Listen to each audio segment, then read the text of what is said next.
السلام عليكم ورحمة الله وبركاته. مقعي وعبد الكافي سعيد كاهي عبد الكافي فريرة oo speaker ka ardayda Soomaaliyeed ee Kampala University maanta ay taariikhdu tahay 28 bisha 2020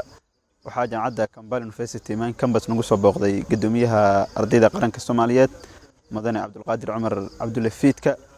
waxaana meeshaas ka dhacay kulan runtii aad u weyn oo laga wada hadlay waxyaabo muhiim ah oo quseeya ardayda Soomaaliyeed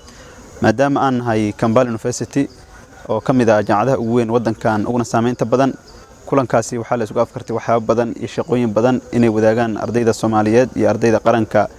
Soomaaliyeed runtii waxa lagu farxa ah in anagoo arday sanadkan jaamacadda Kampala University oo noqdo kulankii koobaad ee ardayda qaranka Soomaaliyeed ay sameeyso ardaydii lagu bilaabay waxaan rajeynayaa insha Allah taala in kulankaasi uu noqdo mid ficil loo bedeli doono waxaana u mahad celinayaa madaxweynaha ardayda Soomaaliyeed ee Kampala University Mudan Ashkir Abubakar Ashkir iyo gulihiisa wasiirada oo runtii kulankaasi ka jeediyay hadallo wax ku ool ah iyo talooyin wax ku ool ah waxayna soo jeedin insha Allah taala in kulanka xiga uu noqon doono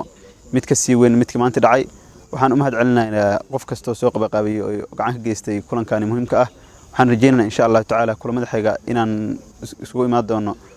dhammaan ardayda Soomaaliyeed maadaama gudoomiyaha uu ballan qaaday in kulamadani ay noqon doonaan kulamo joogto ah waxaan rajeynayaa insha Allah taala inuu adeegi doono ardayda Soomaaliyeed oo maasantiin